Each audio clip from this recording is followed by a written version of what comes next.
It's the scarlet letter, and I want to apply it to the NFL. The scarlet letter, it's a big A. It's the Pro Bowl alternate. Because now, as J.J. Watt, how long has J.J. Watt been retired?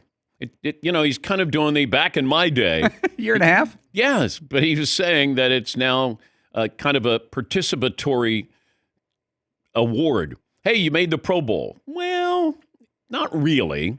You get to go play dodgeball. But I think you have to make sure that you have this designation if you're an alternate. They're just looking for people to participate in this. That's all. But it shouldn't count on your resume because it used to.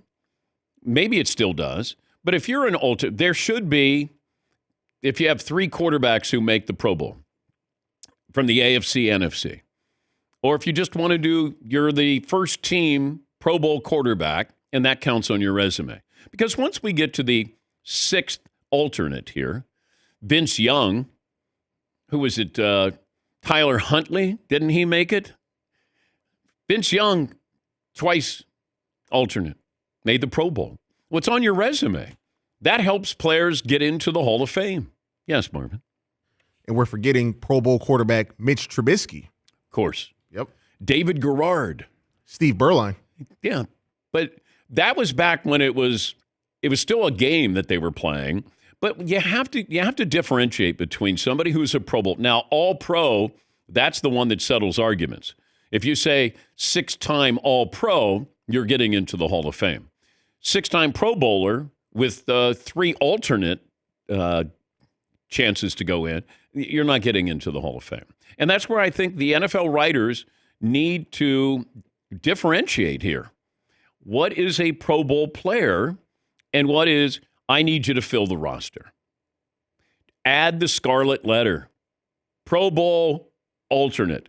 Fritzy says we should put an A on their uniform. Big shiny A on their helmet or their jersey. Oh, he's just an alternate, whatever. How many people did they ask that said no and they ended up with this guy playing? Just a big A. Yes, Paul. So, Dan, when you research these things, when shows like us or research people for networks do research on players, they go to Pro Football Reference. It's the Bible of all of the history of football. So, for example, Russell Wilson made the Pro Bowl 9 different times as a Seahawk. Does he get credit for another Pro Bowl this year? He shouldn't. He shouldn't, but I'm looking at his Pro Bowl list, and he'll probably be on it. And that's going to be the designation because when you look at people, when you're researching for the Hall of Fame, this is what you use. For example, Patrick Willis, remember the great linebacker? He was a 7-time Pro Bowler, but he was a 6-time All-Pro. Yeah, he's a Hall of Famer. Yeah, but it's those designations help your research. Yes, but I still look at All-Pro. The Pro Bowl, I don't attach much weight or credibility to that, but there are probably people who do.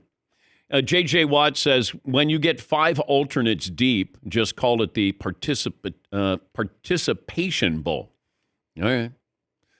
I'm with him on it. I get it, but this has been around for a little while.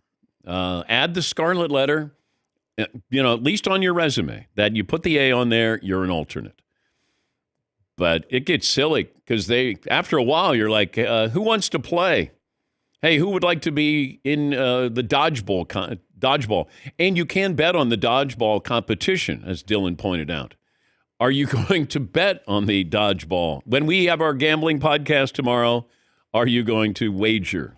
We're a little low on other stuff to bet on right now, Dan, so I think that might make a appearance on the board. Okay. Yes, Tom. That's when you got to make that gambling problem phone call, I think. It's like, what about the tug of war? Should we get in on that? If you bet on the Pro Bowl dodgeball game, please call this number. I used to bet on preseason football. Those are probably on par. That was pretty sad. It was pretty sad. I've also done that. Yeah. All right. 877-3DP Show. Email address dp@danpatrick.com. Twitter handle @DP Show. But I don't know if even that alternate, like how many guys have gotten the Pro Bowl designation, but they weren't the original guy. And did that help anybody get into the Hall of Fame? Like Russell Wilson. Is he a Hall of Famer? If you look at, 9 Pro Bowls and went to 2 Super Bowls and won a Super Bowl. I don't know if he was ever all pro, But He was second team All-Pro once. Okay, he'll make the Hall of Fame, I think, with 9 Pro Bowls and 2 Super Bowl appearances and a win. He probably will. But I don't know how many of those Pro Bowl selections he was actually the initial quarterback. The grouping that goes in that they're elected. Yes, Marvin. So I'm looking at the 2019 Pro Bowl where Mitch Trubisky got in as an alternate. Russell Wilson was also an alternate. Yeah, see, that shouldn't count. But it's there. It's on his resume, but it shouldn't count. But I don't know if I'd have to ask Peter King. I don't think Pete votes on it anymore, but it certainly did for a long time. Of how much do they factor that in, the Pro Bowl appearances? Yes, Todd. And as far as the other sports, I can't speak to hockey, but baseball and basketball, I think still to this day, we consider that kind of a big deal, right? If you see someone's resume and they were in 11 All-Star games in the NBA or MLB, but now it's becoming a joke almost for the NFL. Yeah, but the All-Star game, it's not, the NFL for a long period of time was searching for something that they could have that, hey, we have our All-Star game. Nobody wanted to play in it.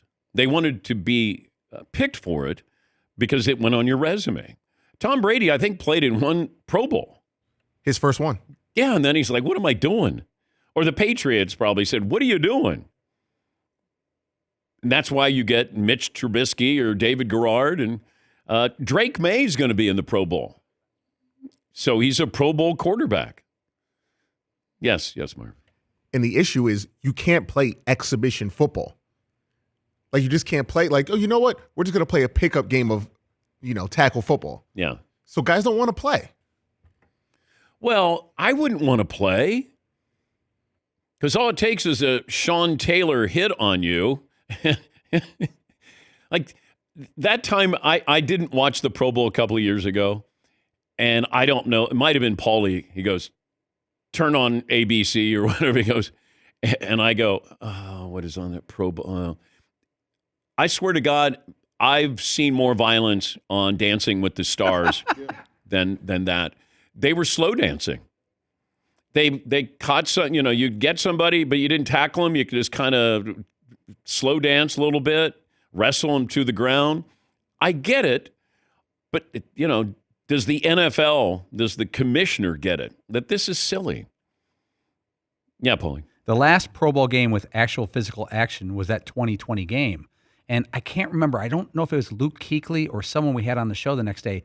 They said they all were chatting in the locker room and they said, hey, let's just go through the motions. Because as the game went on, it clearly was obvious that the teams were in agreement on this. I think it was George Kittle that we had on. And he said that, yeah, they kind of conspired. They got together and like, hey, let's not hurt anybody. And I get it. You've already gone through a long season if you played in the playoffs. And now, hey, can't wait to go out there and hit somebody. Yes, Marv. Yeah, you want to just be named to the Pro Bowl like you've been saying before. I just want to be a Pro Bowler. I don't want to play in the actual game. No, thank you. Okay.